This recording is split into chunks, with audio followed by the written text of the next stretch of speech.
every side. In the darkness is the light. Out of the shadows of my life. In the darkness is the light.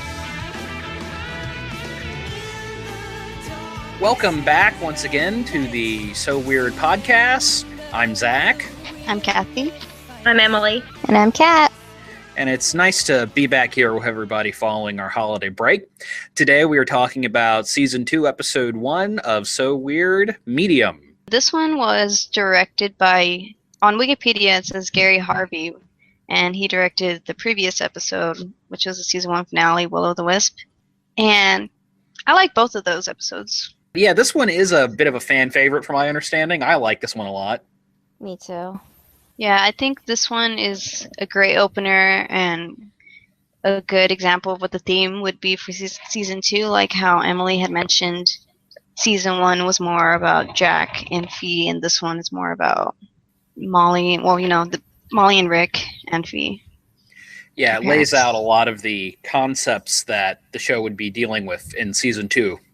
And also Rick's theme. We hear Rick's theme for the first time, the little guitar music that plays. We hear it a lot in this episode. Yeah. Yeah. And also, is this the first time we hear She Sells? Because I seem to remember we will be hearing that song a lot as well this season. Well, we first hear She Sells at the end of Tulpa, when Molly's writing it. Okay. But either way, that's a song. I remember when I was rewatching the show a few years back, thinking like, man, how many times are we going to hear that one? They just play it a lot. But this is a show. This is an episode I definitely remember seeing when it aired on Disney. This was, in fact, a lot of the Season 2 episodes made an impression on me when they were new.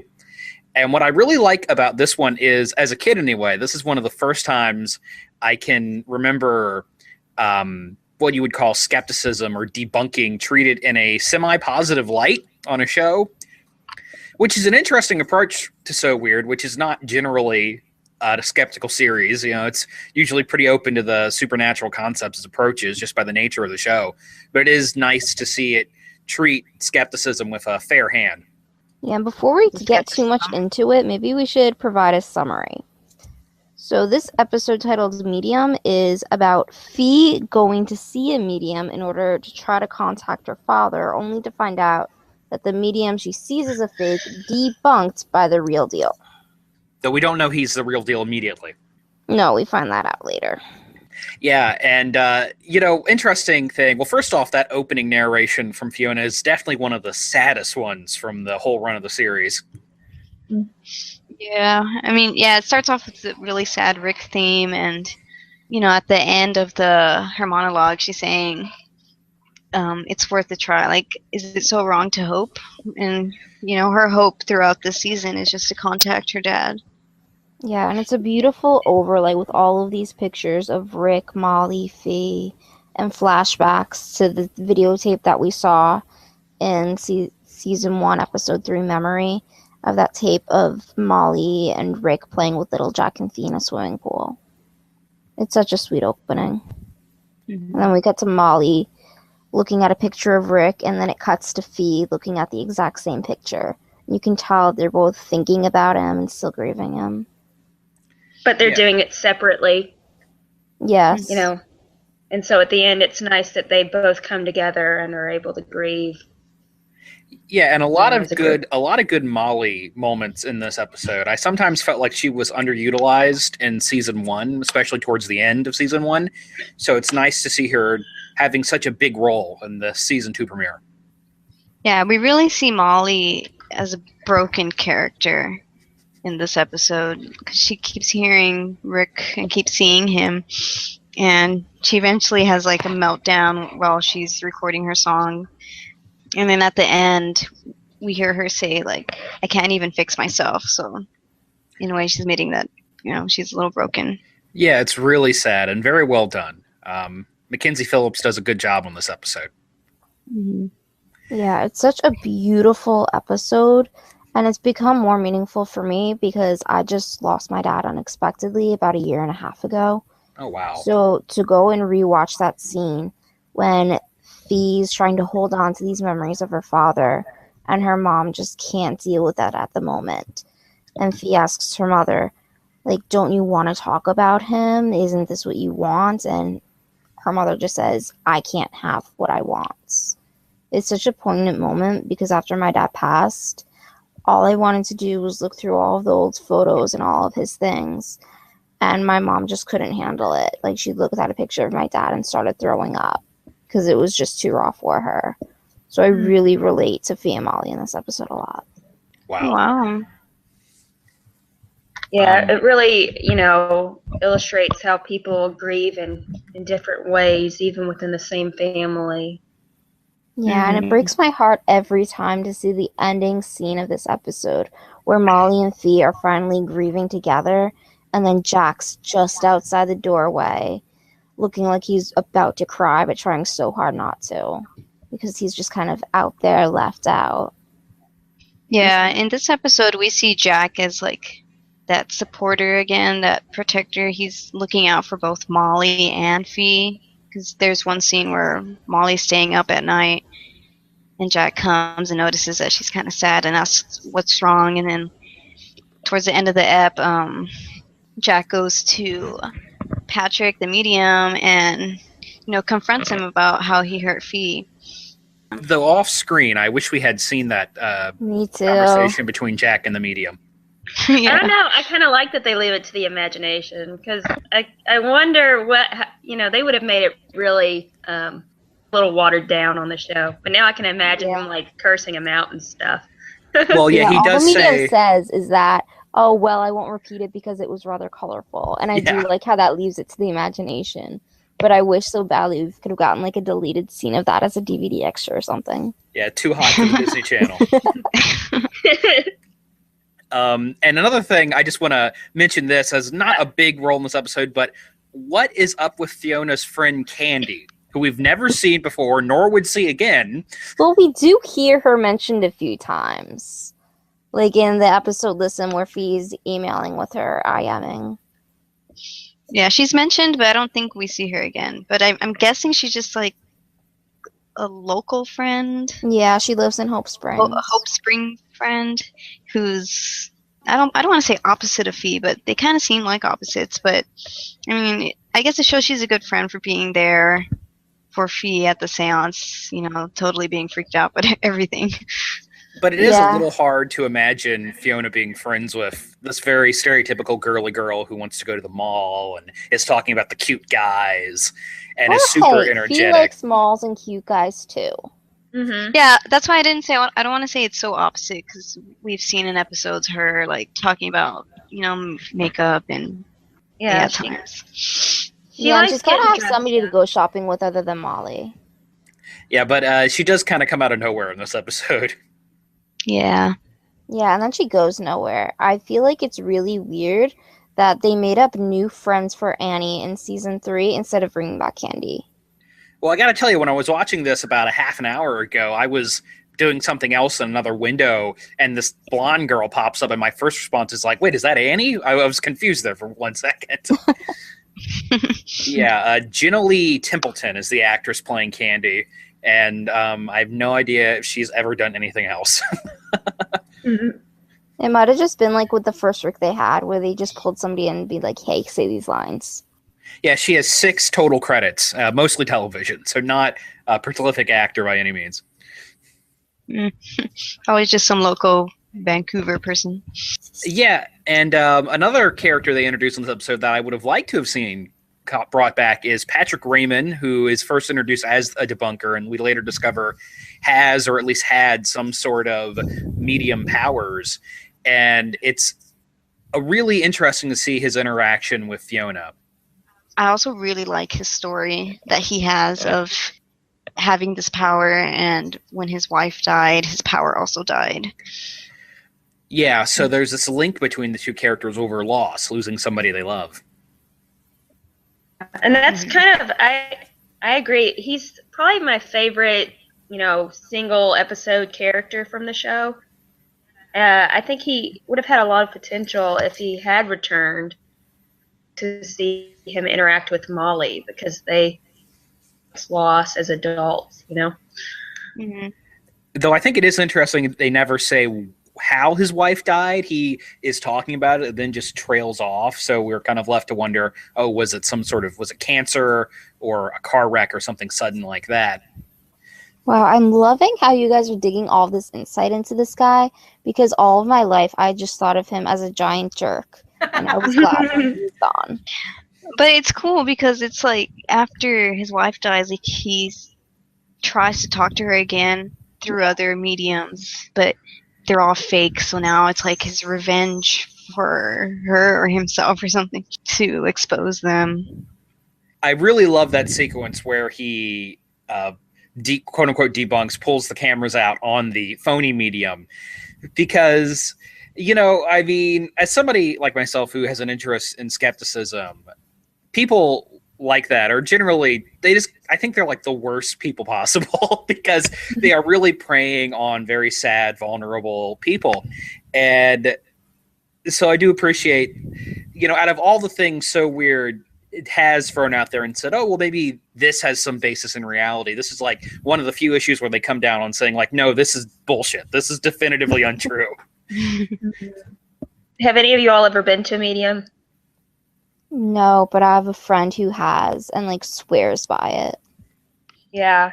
My cousin went to a medium. He heard mediums say to tell his family that he loves them. Well, William was the grandpa, or she thought that the medium was talking about my grandpa on my other side of the family because he died like a couple months ago. But I was like, okay, William is a very popular name, especially for people of my grandpa's age, and he went by Bill. Like, I'm not buying this at all. But yeah, I've never been to one myself, and yeah, I definitely wouldn't. Yeah, and this episode was on the air around the same time. I don't know if anybody else remembers the TV medium John Edwards, who had a show on the Sci-Fi Channel where he would have a auditorium full of people and he would say a name and then elaborate from that, which, you know, if you know anything about a technique called cold reading, you know, they basically speak in such generalities that it could apply to anybody in the room. Yeah. But that show, like I said, was on at the time, around the same time as this, and was popular. And I always wondered if it's probably just a coincidence, but that was something that was in the culture at the time. Yeah, and it still kind of is now with like the Long Island medium and... Oh, I hate that woman. I think there's another show out there. Yeah, there are a couple. I mean, at least now, like, maybe because she's, I don't know, entertaining for some people, but why is that show still going on? Well, I personally don't really understand the whole reality TV fascination with New Jersey as if it's some other country, you know, it's... Well, the Jersey Shore had nothing to do with New Jersey. Those guys are from New York, okay? Yeah, I know. But I can't imagine how people who are from Jersey must feel like, oh, man, these are who's speaking for us in the culture. We right feel now. terrible. I'm a New Jerseyan. I'm sure. I was just going to bring it back to the episode. So the medium scene in this episode, when I was rewatching it, you know, for the first time after however many years, for some reason, I thought that he was real, like the medium. And I'm watching now and I'm like, this guy is so dorky and ridiculous and goofy. Like, why did I buy this? You know? The phony medium? Yes. Oh, yeah. I mean, I think when I first watched it when I was a kid, I thought, like, I was buying it too. Yeah, like, I couldn't understand why the guy... The music helps. The music, like, that background music. Yeah, and also that's what we're led to believe mediums are like. That it's all about those dark curtains and lights. Well, I was just going to say that that's always been the setting for the seance, and it's mostly because when it's dark and everybody's eyes are closed, the quote-unquote medium can usually, you know, if they're going to make... I remember reading about this one case, this is totally off topic here, but about this woman in the 1800s who was a medium, and she would make the table rise during the seance. Yes. And everybody said, oh, well, she's always holding somebody's hands, and you can see her feet. How is she doing this? And apparently, while everybody's eyes would close, this woman had a very long neck, and she would lean down and lift the table with her head. What? Yeah, I've heard about that too. Was she the one that Arthur Conan Doyle believed was Yeah, I think True. it was part of, because I think I heard about this when I was seeing some History Channel documentary or something about Arthur Conan Doyle and his relationship with spiritualism. Yeah, I wrote a whole paper on it, and sorry. I just couldn't believe that Arthur Conan Doyle bought into all that. Well, it's so crazy to think that this guy who created the most famous rationalist character in fiction was all in on spiritualism. Mm-hmm. And And fairies. also, after you've lost somebody, you're desperate to believe in it. After my dad Yeah. passed away, I was looking up at mediums, and I seriously thought about contacting one. And then I never did, because I came to my senses. But still, when you miss somebody that badly, you'll do anything. Yeah, I mean, obviously, Yeah. grief can do all sorts of things to people. But the actor playing the medium in this, Andrew Wheeler, who has actually quite a number of credits, is really good. I like him a lot. Yeah, man, I just hated that guy so much. And Me the too. Suzanne lady. Such jerks. Yeah, I felt so sad for Fee when she got so excited thinking that her father was contacting her, only to find out that it was a lie. I know, and she says, like, I want to remember, but you have to help me. So it's like she can't even have these memories of him. She's trying for anything. Yeah. Okay, well, I was just going to say that we've talked about it before. Anytime Sorry. they get Kara to get misty-eyed and say "daddy" in her really sad voice, it always just gets to me. Yeah. I was just going to say that, in this episode, trying to contact her father really is a nice bridge between this episode and the season 1 finale, because she was given the opportunity to talk to her dad. She doesn't come out and say it in this episode because I guess she doesn't have anyone to talk to about it, but she gave that up, and so pressing on her mind, I guess, in this one. That's a good point. I hadn't thought of that. That is a nice thematic link between the season 1 finale and this episode. Mhm. I thought I read somewhere that Candy and Fee were going to have a conversation about this, about what happened in Will-o'-the-Wisp, but they cut it out. Do you all remember reading about that? I can't say I Maybe. do. But if I don't it know. is, it's going to be on that document of frequently asked questions with John Cooksey. Yeah. I just find it hard to believe that Fee would talk to Candy about that, but I don't know. Also, is this the first time we've seen Hope Springs? Yes. Okay, I thought so. And their house, the house in the mountains, Yes. is mentioned in. That's such a beautiful love it. house. It's like my ideal home. Yeah, and they would return to Hope Springs a couple times in season 2 and several times in season 3. So, Well, one time in season 3, and then they sell it. Which The was a house, at touching least, story. yeah. They sell the house, get rid of the memories, Yeah. and buy a new, colorful house. well, and I wonder if maybe that meant they had a slightly bigger budget for season 2, because all of season 1 is set on the bus, which means they're just traveling to pre-existing locations. But here in season 2, we have an actual set that they use a couple of different times. So I just wondering if maybe after this, the season 1 was a shorter season, and maybe Disney gave them a little more money to produce season 2. Yeah, probably. Now, I got to tell you, I do like this episode a lot, but there is just one small issue I have with it, and I don't really think it's a big fault of the episode. It's mostly an issue of this being a half an hour, 20-some minute kids show. The scene where Fiona confronts Andrew Wheeler's character, the genuine medium, and it doesn't take very long. It doesn't take their conversation very long before he flat out admits that he is a real medium, and you'd think that's something he would keep a little closer to his chest. Though I get why. It's a 22-minute episode of television. You got to get that out there so you can get on to the rest of the story, but it does seem a little sudden when he blurts out that he's a medium. I just work with it like they're both angry and their anger's rising, I guess. He just blurts it out, but meh. And it is interesting that they would choose this to open the season, because as far as Paranormal Activity goes, this is pretty low-key for So Weird, especially some of the places they would go in season 2. I don't know. I'd say the whole idea of the seance that's at the beginning, even if it was a fake seance, that's pretty dark. The idea of communicating with the dead on a Disney Channel show. Well, yeah, it's not that it isn't a heavier subject. It's just that there's no big special effects in this episode. There's no running around or action. It's mostly a character-based episode. Yeah, and I kind of like that because it tells you that this season is going to be more serious. There is more emotional development between the characters. And then there is a lot of focus on Rick's storyline. Yeah.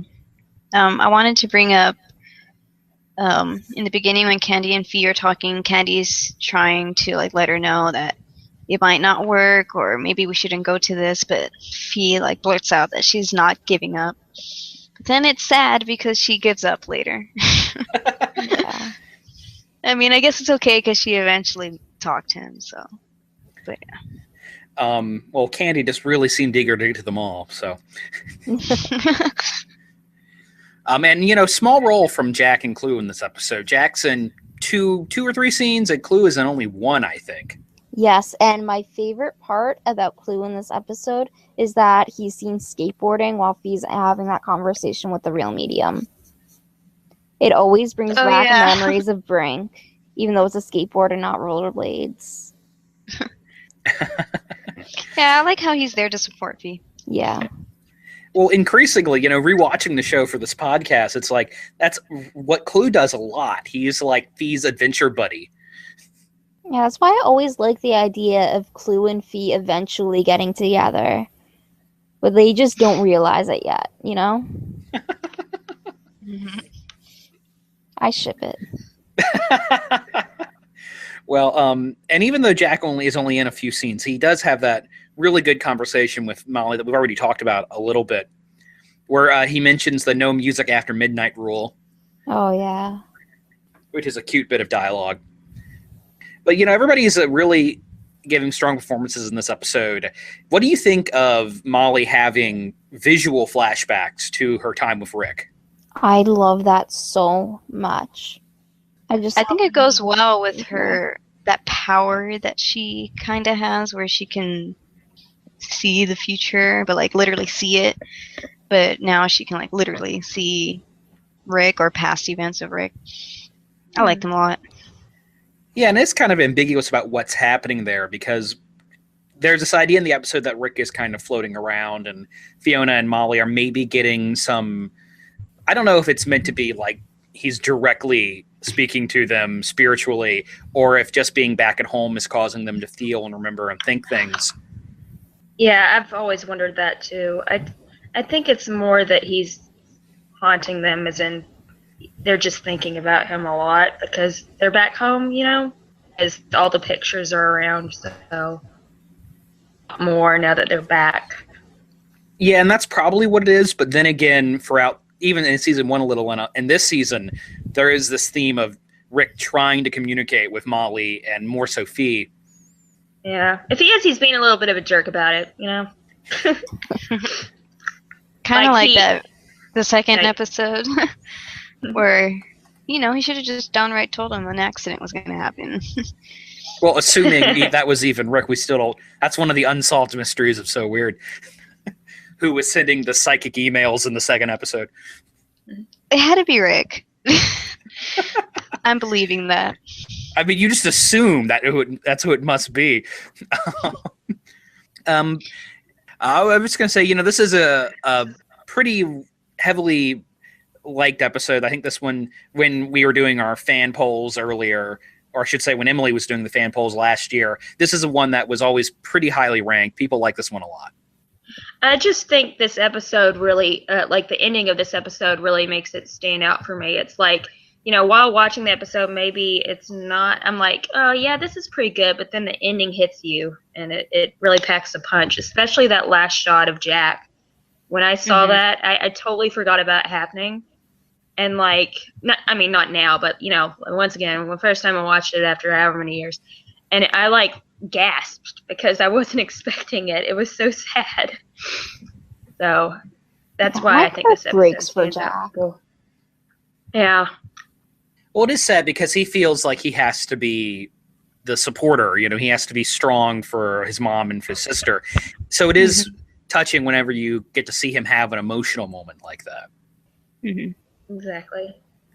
And I do really got to give either the writers or the producers, whoever made that decision, kudos for allowing an episode that is really just all about characters and emotion, and there's no big overarching plot in this one. It is primarily a character-driven episode and primarily about what characters are feeling and going through. And I like to think maybe this was sort of an announcement from the creators of the show saying, okay, well, season 2 is going to be more about this stuff. This is going to be a more emotional-driven episode or season. We're going to focus more on Molly's grief and Fiona's need to reach out to her father, and these themes that will become very prevalent throughout the season. Mm-hmm. Yeah, I always wondered, like, I wonder if anyone remembers watching this episode for the first time, like when it premiered after, you know, they've been waiting for a new So Weird season, and then this episode came on, and they were like, what? This isn't fun at all. You know? It's so sad. What's going on? I don't know. Yeah, because I'm thinking back, like, if this episode were to be on Disney Channel right now, but for the young audience that watches it, I don't think it wouldn't go well at all. Well, it might after, like, some of the episodes of Girl Meets World were serious. Well, I don't know Yeah. about that, but this was, you know, by this point in the series, we've already gotten tearjerkers like Rebecca, so there is a Yeah. precedence for So Weird being super sad. Yeah. And then I It's just also not- remember watching this episode at 2 a.m, thinking, why is it they only show the Annie episodes during the day? Because these episodes were always on at night. Annie's episodes were on during the day still. Yeah, well, And then I was like, oh, this is why, because it's sad. well, that's something we should talk about because I do not remember that period in So Weird when Disney would show it real late at night. I totally missed that. I was probably in like high school at the time and not staying up till 4 o'clock in the morning usually, or I however was at late an it was. alarm. And then I got in trouble for it when I woke up my parents. I do remember, I think 2 times distinctly. It's just one of those memories when you're really young. It sticks with you forever. Just being in my parents' room with my mom, and it's super late. I think we were just like waiting up for my dad to come home, watching Shelter, like at 12 midnight or so. Yeah. Yeah, I stayed up late fairly consistently over the summer to watch this show. And Bug Juice. Yeah, they were like back to back. I definitely remember Bug Juice. I remember the theme song weirdly vividly. Mhm. Me too. That's a good one. Not sure why those things stick with you, but they do. Yeah, and I don't know, because I guess it was just after, as a kid, I was so disappointed in season 3. I think I just kind of washed my hands of So Weird for a while. So I guess I just didn't know that it was, you know, the season 1 and season 2 episodes were being shown at midnight or 1 a.m. or whatever. So anybody else has any thoughts about Medium? I think there are a lot of really good lines in this episode. When Patrick is talking to Fiona, I like how he says, like, oh, I bet you've seen angels and, you know, UFOs are real. Yeah, all these things that they've done in previous episodes. Yeah, I really like that line a lot. Well, I like the line from Ned in the studio. He says, none of us wants one of those cliche rock band on the verge of success breakups. Like when Molly and Irene are starting to get into a fight, because it does kind of feel that way. Yeah. Acknowledge that it's a little cliche. Yeah, and I do like the little line about when he's bringing in all these supplies and he says, oh, and you're already out of turkey or whatever, or I brought more turkey. And I like how Irene parrots what Rick used to tell Molly, that they ain't paying to hear you talk, honey, so you better sing. And then her denying it, thinking like, oh, I just heard it somewhere. And Molly's like, no, that's Rick. Mm-hmm. Another line that I like is what Fee tells Patrick, you know, when he's so angry at her. She says, you know, you're so angry, you don't even see what it's done to you. I really like how Kara delivered that line. Yeah. And I don't know, it's just a line that I always think about when I think about this episode. I've always appreciated how Fee talks to adults and, you know, tells them like it is. You know, she really called them out there. Yeah, and that's something we've mentioned before when talking about the show, and it's something I really do admire a lot about So Weird is that, you know, Fiona is always treated like an equal. She's never talked down to, and she never talks down to people, and I've always really appreciated that. Me too. Especially because I grew up in an environment where it's like you never tell an adult they're wrong. And I was growing up like, what the heck? Of course you can tell an adult they're wrong, especially when they are.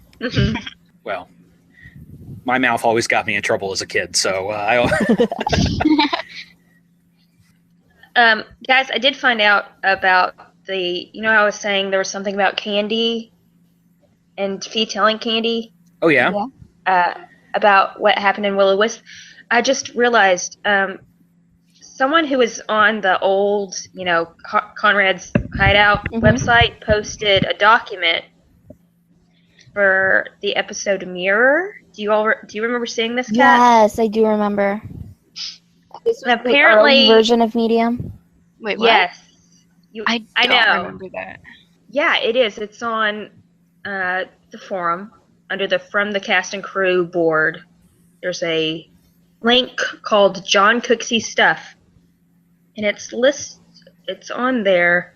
There's a link to a MediaFire file, I guess, and you can access this file that has an old version of Medium called Mirror. I can't, give a synopsis of the whole thing because I can barely remember it myself. But yeah, in the original episode, she was going to tell Candy about what happened. And I haven't checked with John Cooksey to see if this is legit, but I don't see how anyone would make this up. So, well, that's one of the things I love about you guys is you can dig up these obscure bits of so weird trivia and lore out of nowhere. Not out of nowhere. This is like a collective fan-based collection, I guess. A collective collection. So weird have just been gathering over the years from John Cooksey and various members of the cast and crew, and it's all just been coming together. Yeah, it's almost as if we are all little Fionas traveling around and searching for nuggets of information here. Yeah. And that's why it's good that we have this So Weird forum, because now everybody can get together and put together what we know. Yeah, and is anybody on the forum listening to the podcast? Well, I'm just lightly nudging, because I know last time I looked at the forum, the thread devoted to the podcast had no responses other than just the new episodes going up. I'm sure they're listening. I hope they are. Just being really quiet about it. I wanted to bring up the real Medium in this episode, how he used his powers, because it wasn't like what we're used to seeing like on TV shows or how people say they can communicate. Like, he didn't say words. He just made Fee get an object of his.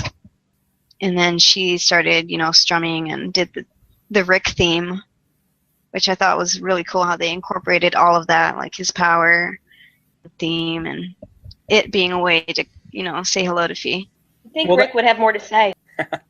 Well, that is a technique that real mediums, quote-unquote real mediums, do use, where they have to be in contact with an object of the person or what have you. So the writers did their research there, I guess.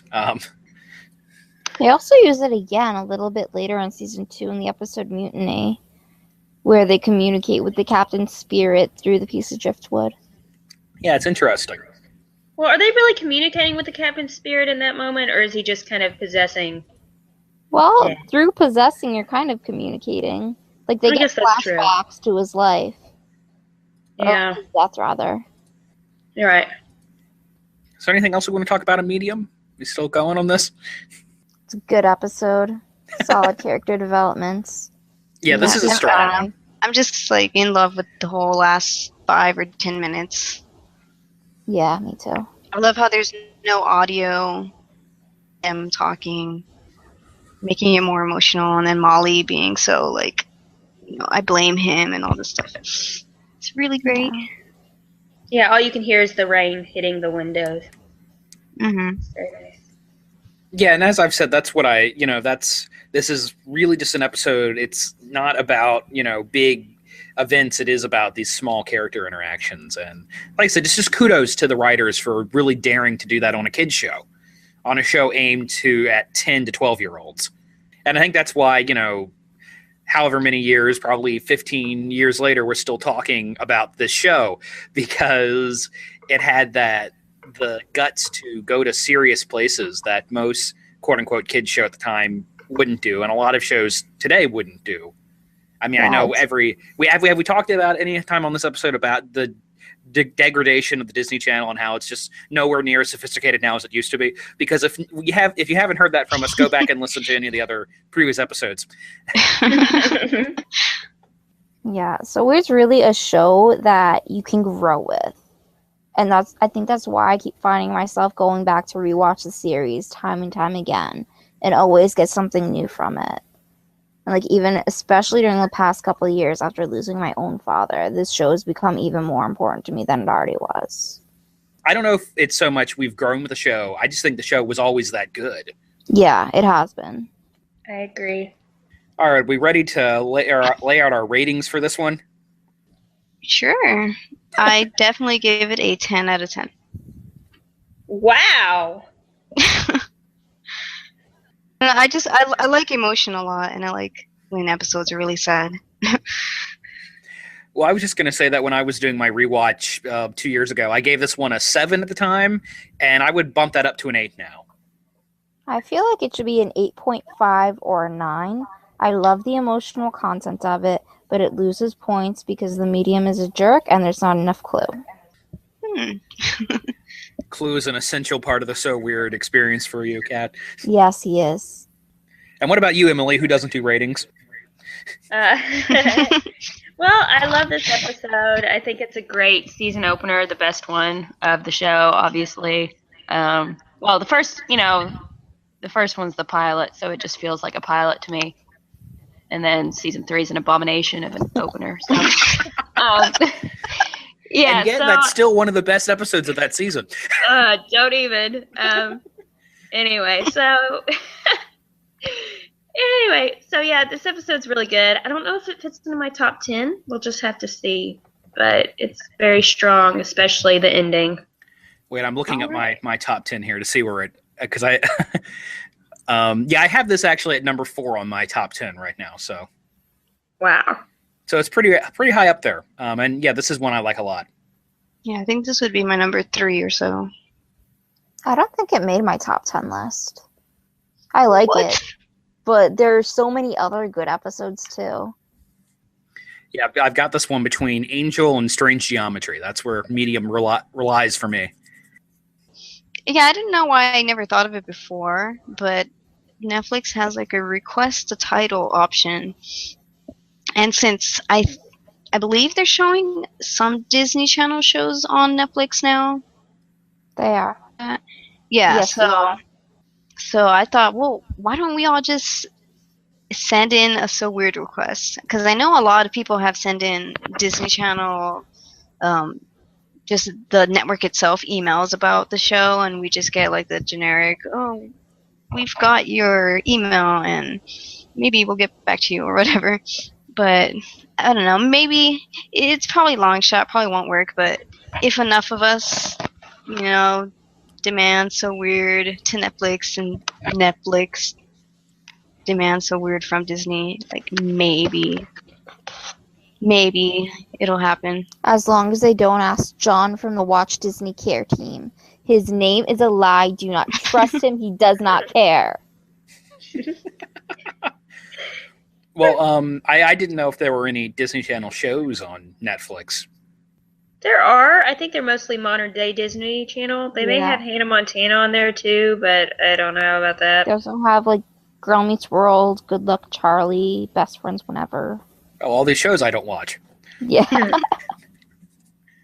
They don't have Gravity Falls though, which upsets a lot of people. I watched that show. Yeah, but anyway, the cool thing about this is, guys, that it literally takes no effort. Okay, it takes a little effort, but like you just go to the link, which we'll probably post in the information, and you type in So Weird and hit the button, and they won't send you anything that you want So Weird on Netflix. That's it. I don't know. Hitting a button, that sounds like a lot of effort. That's because you can't handle the button. I mean, I don't know. I don't really think that would work, but whatever, guys. Hey, Well, I anything's mean- worth a try. It takes such little effort that why don't we just do it?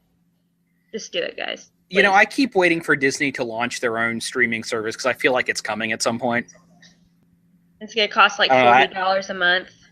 Yeah, I don't have any, insider insight into that, but it just seems like Disney has a big enough catalog of film and television that they could easily launch their own streaming service. And there are so many like obsessive Disney fans out there that they would subscribe to it. And I feel like, I don't know if that were to happen. Stop giving them ideas. If that were, so weird ever. Yeah, if that were to happen, I don't know if they would bring our odds up of getting the show in like an HD format because Disney is just so, negligent about So Weird in general. But I don't know. Maybe. Because they'd have a lot of time to fill. They'd have a lot of programming to fill. I think it would be a great idea. But, yeah. We'll see what Disney does.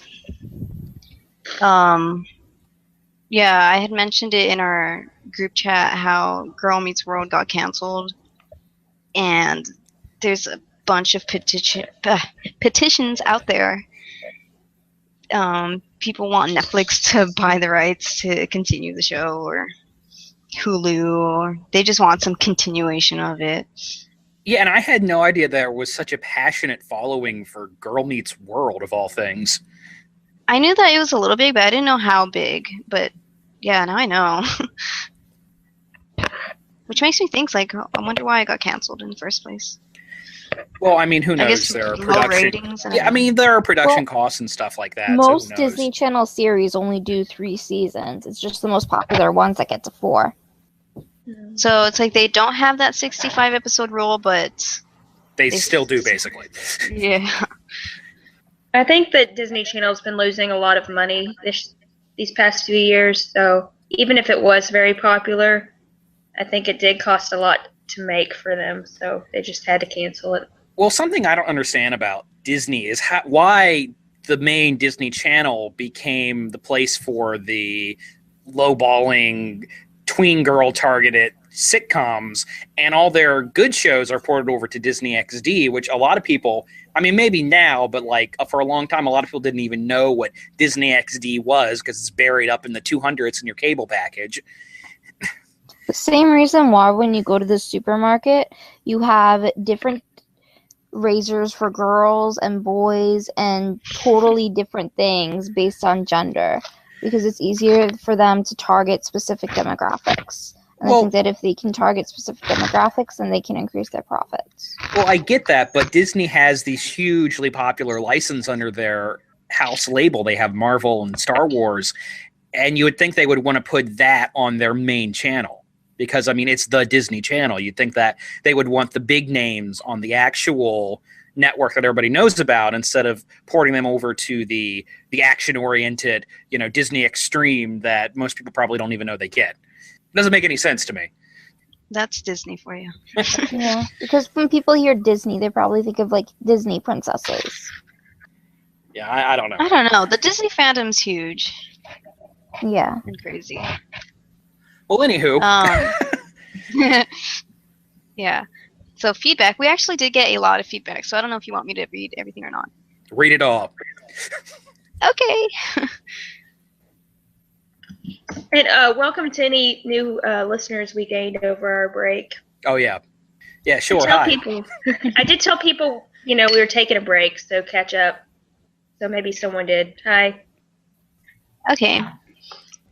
So this is from Mary, and she commented on our first episode of Family Reunion. She said, if Disney has no interest in airing this show again or releasing DVDs, they should just allow people to upload it on YouTube or give up the rights to another network or other platforms. It's almost like they're ashamed of it, even though it was one of the better shows Disney has ever done.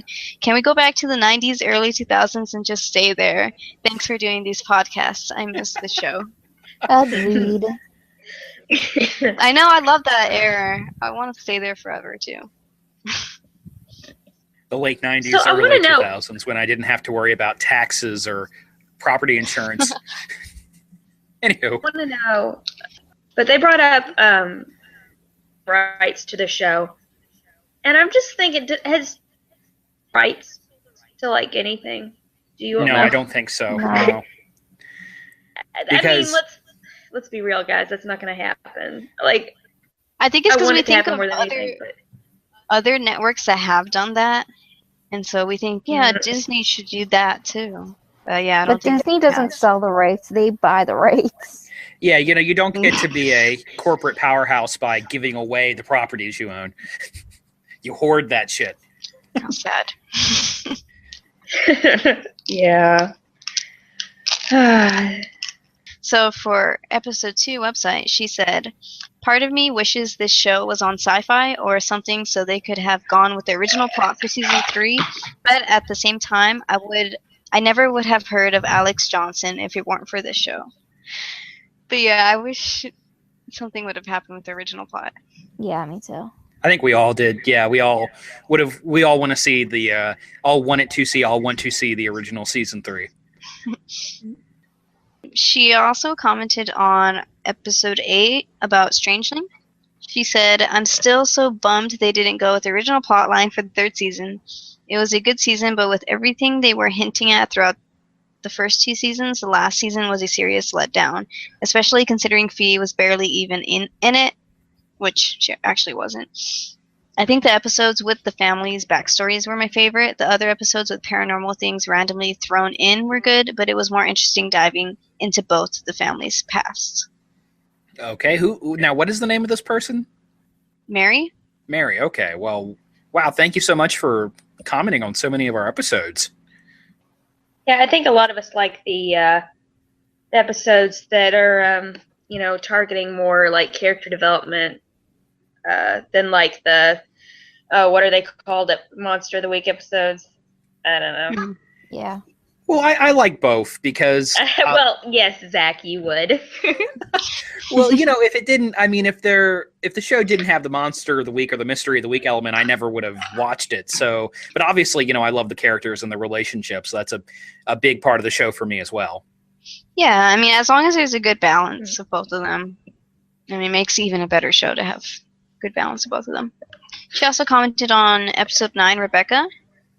She said, "Netflix should get on that reboot, and if Disney's just going to forget about the show, they just need to release the rights to Netflix and get the other episodes on as well. They're doing every other show, so why not? I would watch it. I guess we'll have to deal with crappy quality the not so honest way if we want to watch it for now. This was one of my favorite episodes, other than the fact that Rebecca is 1,500 years old. Most everyone can relate to losing that one friend you connected with the most." And then she commented again, "Actually, forget the reboot, just redo season 3 the way they originally were planning. The 3rd season we had made no sense with the rest of the show." I'm noticing a reoccurring element in this person's comments. I still agree. I wish Netflix would take it on. But Disney will never let them. I mean, Okay, we've talked guys. about. Okay. Let's not be too negative here. Gotta have hope, okay? Some hope. I mean, Netflix, make it happen. well, at this point, I wish that just some enterprising fans would get together and do like So We're the Next Generation as a webcomic or a fan fiction series.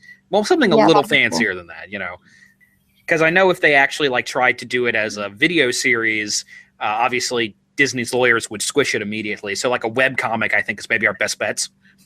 But and any So Weird fans who can actually like illustrate listening to this, get on that.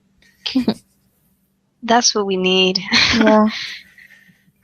And we got a comment from Alona on our Lost episode. She said, "At the risk of embarrassing myself given the discussion, I'm going to go ahead and comment that this was very memorable to me and probably my top 3 episodes.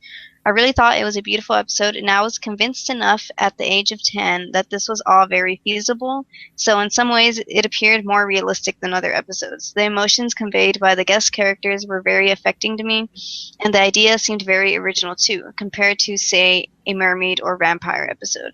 So 9 out of 10 for me." Yeah, that's not the first bit of comments we've got saying how much they liked Lost. I guess we're just all too hard on that one. because a lot of people Yeah. seem to like it. I do like it. I still feel like, I don't know. There's just, the main characters are so focused on helping people that they're not really in any way, or as much as I would like, I guess. Does that make sense? Yeah, I mean, we've said our piece about Lost, but I don't dislike the episode, but it just Yeah. seems to be that there are a lot of So Weird fans out there that really like it a lot, which surprises me. Okay, and we got 3 comments on our previous episode for Will-O-the-Wisp.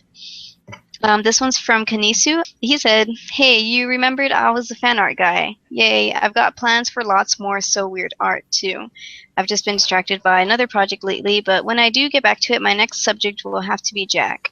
Hope you guys have been enjoying making the podcast as much as I've been enjoying listening to them. Keep up the great work." Oh yeah, Awesome. I love Jack. Can't wait to see it. Yeah. Mhm. And maybe do a webcomic too? No, I'm just kidding. No pressure. No, the people that write in the fandom and the people that draw in the fandom just need to collaborate. And this one's from Mary. "This was such a brilliant show, especially if you think about the time of the show and the channel the show was on. It's so much more than just paranormal. I really wish we went along with what the 3rd season was supposed to be, but I get why they couldn't." I like how the news of like what the 3rd season could have been traveled so much Yeah. on the online community.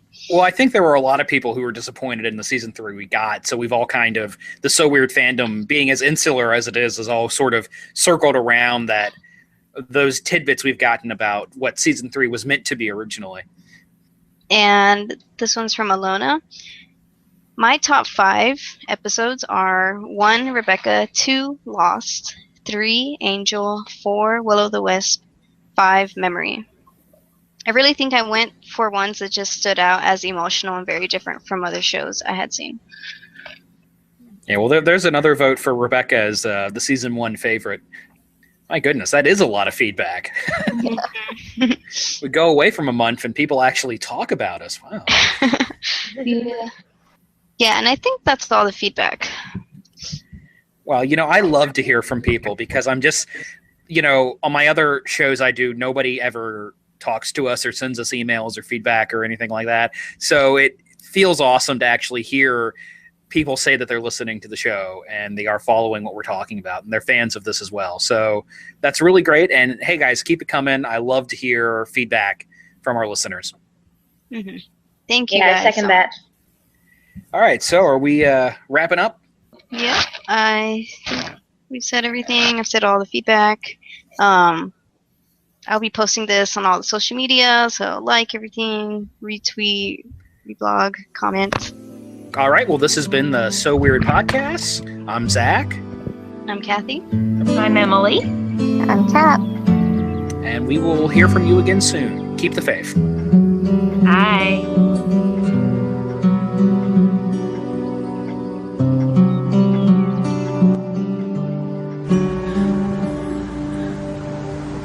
Thank you.